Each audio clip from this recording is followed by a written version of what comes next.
మనం రోజూ ఎన్నో పనులు చేస్తుంటాం కదా. కొన్ని పనులకి జీతమొస్తుంది, కొన్నింటికి రాదు. అయితే జీతం రాని పనికి అస్సలు విలువేలేదా? ఒక పైలట్ చేసే ఉద్యోగానికి, ఇంట్లో అమ్మ చేసే పనికి అసలు తేడా ఏంటి? రండి, ఈరోజు మనం పని యొక్క అసలు అర్థమేంటో, దాన్లో ఎన్ని రకాలున్నాయో కాస్త లోతుగా చూద్దాం. మనం చేసే పనిని ఎలా గౌరవించాలో స్వామి వివేకానంద చెప్పిన ఈ మాటలు చూడండి. మన చర్చకు ఇదొక సరైన ప్రారంభం. మనం చేసే ప్రతి పని, అది చిన్నదైనా పెద్దదైనా, దాన్ని ఒక పూజలా భావించాలన్నమాట. ఆ స్ఫూర్తితోనే పనిలోని రకరకాల కోణాలని ఇప్పుడు పరిశీలిద్దాం. అసలు మనం రోజూ చేసే కార్యకలాపాలను ఎలా చూడాలి? ఒక సాఫ్ట్వేర్ ఇంజనీర్ చేసే కోడింగ్, ఒక తాతయ్య మనవళ్లకు ఉచితంగా పాఠాలు చెప్పడం, రెండూ పనులే.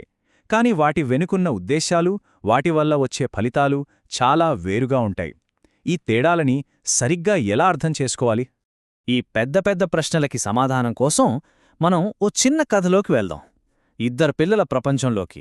వాళ్లే అను మరియు కబీర్. వాళ్ల దృష్టితో చుట్టూ ఉన్న పెద్దల ప్రపంచాన్ని చూస్తే పని గురించిన కొన్ని ముఖ్యమైన విషయాలు మనకు చాలా తేలిగ్గా అర్థమవుతాయి. కథలో మన మొదటి పరిచయం గీతా ఆంటీతో. ఆమె ఇండియన్ ఎయిర్ ఫోర్స్లో పైలట్.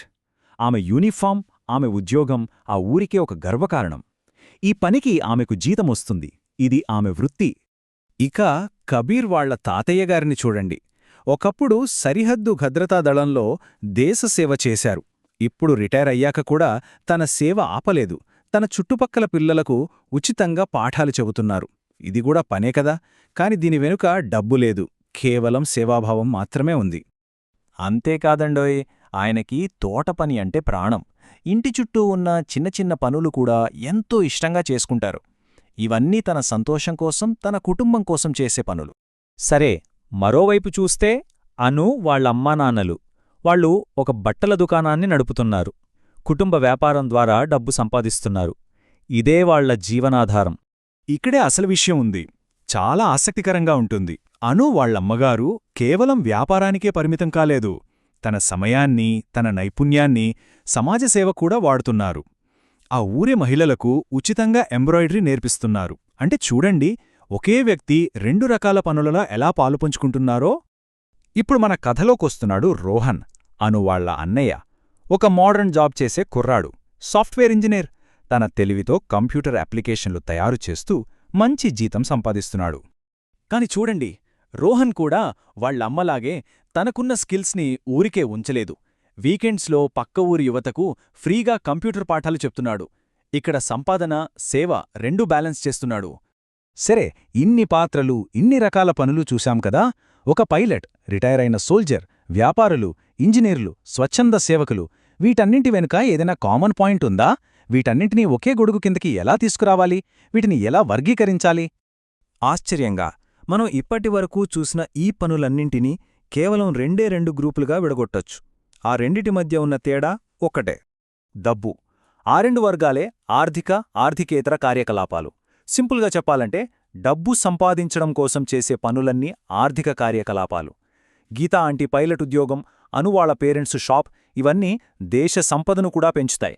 దానికి పూర్తి భిన్నంగా, డబ్బుతో సంబంధం లేకుండా కేవలం ప్రేమ, సంతృప్తి లేదా బాధ్యతతో చేసే పనులన్నీ ఆర్థికేతర కార్యకలాపాలు.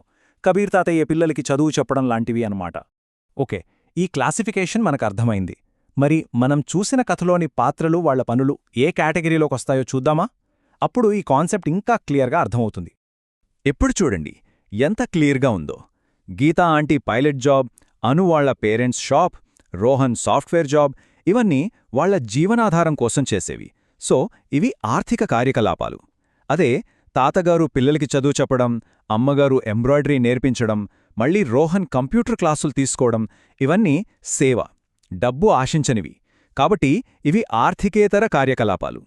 దీన్ని బట్టి మనలో ఒక ముఖ్యమైన ప్రశ్న మొదలవ్వాలి. అంటే, డబ్బు రాని పనికి విలువ తక్కువ, సమాజంలో దానికి స్థానం లేదా? అసలు పని విలువని కేవలం జీతంతోనే కొలుస్తామా? అసలు నిజమేంటంటే, ఒక దేశం నిలబడటానికి ఈ రెండు రకాల పనులు రెండు స్తంభాల్లాంటివి.